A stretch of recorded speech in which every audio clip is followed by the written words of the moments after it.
को जय मसीह की परमेश्वर के नाम की महिमा हो। आज हम देखेंगे याकूब का मल्ल युद्ध, और ये हमें देखने को मिलता है उत्पत्ति उसका 32वां अध्याय की 22वीं आयत से लेकर 32वीं आयत तक। आपके पास बाइबल है तो निकाल लीजिए। उत्पत्ति 32वां अध्याय 22वीं आयत से 32वीं आयत तक हमारे साथ आप भी देख लीजिए याकूब का मल्ल युद्ध। और सबसे पहले हम 22वीं आयत पढ़ेंगे, उसके बाद आगे पढ़ेंगे। उसी रात वह उठा। कौन उठा?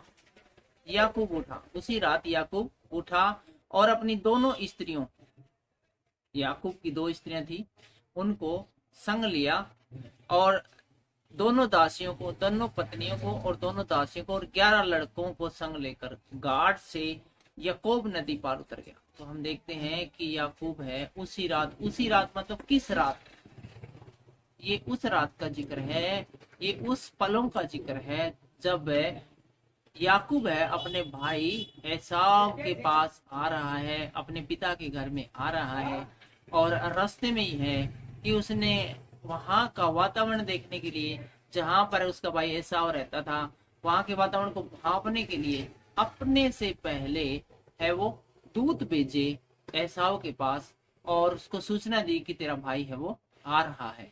एसाव को जैसी ही सूचना मिली कि उसका भाई आ रहा है तो 400 बंदों को संग लेकर वो खुद भी है वो याकूब की तरफ आ रहा है।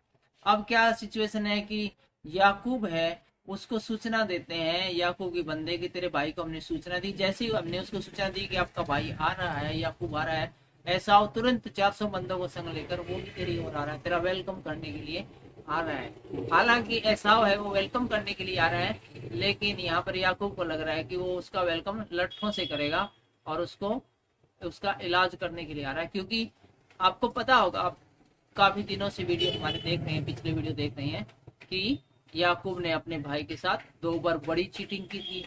एक बार तो उसने सिर्फ एक टाइम का खाना देने के बदले में उसका अपने भाई एसाव का बड़ा होने का अधिकार है वो खरीद लिया था। और दूसरी बार है अपनी माँ रिबका के कहने पर इसने क्या किया था कि इसके भाई को, जो इसके पिता से जो आशीर्वाद मिलने वाला था, वो आशीर्वाद इसने चोरी से, चुपके से ले लिया था। और सारी आशीषें इसने अपना भाई बनकर अपने बूढ़े बाप से, जिसको दिखाई से, उससे ले ली थी। और इसी बात के कारण इसका भाई इसे नफरत करने लग गया था और कहा था कि अभी तो मेरा बाप, पिताजी है वो बूढ़ा हो गया है, जब इसकी मृत्यु हो जाएगी तब मैं इसको देख लूंगा, अर्थात इसको मोट के घात उतार दूंगा। किसको? एसाव ने ऐसा कहा था याकूब को। और उसके बाद ये देखते हैं कि अपने भाई से बचने के लिए, अपने भाई के गुस्से से बचने के लिए हम देखते हैं कि याकूब है वो अपने मामा के पास चला जाता है और वहां पर करीब करीब 20, 21, 22, 23 साल रहता है। और उसके बाद है उसके बच्चे हो जाते हैं, बीवी हो जाती है और दास दासियां, और बहुत अमीर बन जाता है। वो सिंगल गया था लेकिन एक पूरे पलटन के साथ वो वापिस आता है। लेकिन और अपने भाई के घर में, पिताजी घर में आने से पहले ये वहाँ का हालात देखने के लिए कुछ अपने बंदों को भेजता है कि देखें कि वहां पर कैसा माहौल है, मेरे भाई का मूड कैसा है। तो जैसे ही इसके बंदों ने, याकूब के बंदों ने वहां जाकर बताया था कि तेरा भाई विदेश से आ रहा है, तो उसका भाई ने तुरंत 400 बंदों को लिया और वो खुद भी इससे भेंट करने को, इसका वेलकम करने के लिए निकला था, आ रहा है। तो इधर से याकूब जा रहा है, उधर से है वो इसका भाई एसाव बंदे को लेकर आ रहा है। और इसी कसमकस में अपने भाई के इसको लग गया है अब याकूब को कि इसका भाई बहुत गुस्से में, इसलिए इससे पहले कि इन दोनों का टकराव हो, दोनों भाइयों का, इसने बहुत सारे लोगों को बहुत सारे जो पशु देकर और खाने पीने के सामान देकर है और उनको पशुओं पर लाद कर है पहले ही एडवांस से भेज दिया, ताकि उसका भाई इस गिफ्ट को पाकर है, इन बहुत सारे बड़े गिफ्ट को पाकर है, उसका गुस्सा शांत हो जाए। और खुद भी 22वीं आयत पर फिर पढ़ेंगे। और उसी रात में उठा और अपनी दोनों स्त्रियों और दोनों दासियों और 11 लड़कों को संग लेकर घाट से याकाब नदी के पार उतर गया। और खुद भी रातों रात है वो पार उतर जाता है। उसने उन्हें उस नदी के पार उतार दिया, वरन अपना सब कुछ पार उतार दिया। और जो कुछ भी इसके पास था अभी यहाँ से अपना ठिकाना बदलकर ये घाट के पार उतर जाता है। और याकूब आप अकेला रह गया। सारा जो कुछ था इसका याकूब का, इसने, जिसमें इसकी 2 पत्नियां थी, 2 पत्नियों की दासियां थी, 11 बच्चे थे, इन सबको अपने पास से दूर कर दिया और कहीं एक प्रकार से छिपा दिया और खुद अकेला रह गया। तब कोई पुरुष आकर पो फटते तक उससे मल्ल युद्ध करता रहा। और उसके बाद एक पुरुष आता है और उससे पूरी रात है, पो फटते तक है, रात को लेकर सुबह तक उससे, याकूब से है वो मल्ल युद्ध करता रहा, यानी कुश्ती लड़ता रहा और आपस में गुत्थम गुत्थाइए रहे। जब उसने देखा भी मैं याकूब परवल नहीं होता, तब उसकी जांग की नस को छुआ और याकूब की जांग की नस उससे मल्ल युद्ध करते ही चढ़ गई। तब उसने कहा मुझे जाने दे, क्योंकि भोर होने वाला है। याकूब ने कहा जब तक तू मुझे आशीर्वाद न दे तब तक मैं तुझे जाने नहीं दूंगा।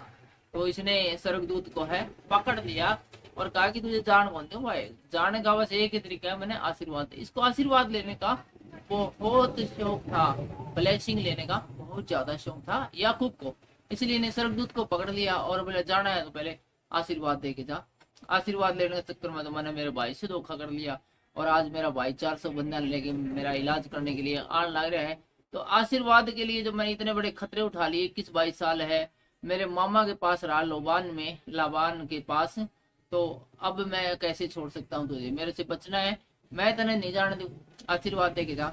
और उसने याकूब से पूछा तेरा नाम क्या है, तो उस स्वर्गदूत ने पूछा तेरा नाम क्या है, तो याकूब ने कहा कि मेरा नाम याकूब है। तो उस स्वर्गदूत ने कहा तेरा नाम अब याकूब नहीं परंतु इज़राइल होगा। यहाँ पर याकूब का नाम चेंज होकर क्या हो जाता है, इज़राइल होगा, क्योंकि तू परमेश्वर से और मनुष्य से भी युद्ध करके प्रबल हुआ है। और स्वर्गदूत ने कहा कि तू मनुष्य से भी और परमेश्वर से भी अर्थात स्वर्गदूत से भी युद्ध करके युद्ध में जीत गया है। याकूब ने कहा मैं विनती करता हूँ कि मुझे अपना नाम बता। तो उसने कहा तू मेरा नाम क्यों पूछता है। तब उसने उसको वही आशीर्वाद दिया। तब याकूब ने यह कहकर उस स्थान का नाम पनीएल रखा, परमेश्वर को आमने सामने देखने पर भी मेरा प्राण बच गया। पनीएल के पास से चलते चलते सूर्य उदय हो गया और वह जांग से लड़खड़ाता था। इजरायली जो पशुओं की जांग को जोड़ वाले जंगास को आज के दिन तक नहीं खाते, इसका कारण यह है कि उस पुरुष ने याकूब की जांग के जोड़ में जंगास को छुआ था। आज के इस वीडियो में इतना ही। अगले वीडियो हम देखेंगे याकूब और एसाव का मिलन। लेकिन फिलहाल के लिए इतना ही। सबको जय मसीह की जय हिंद।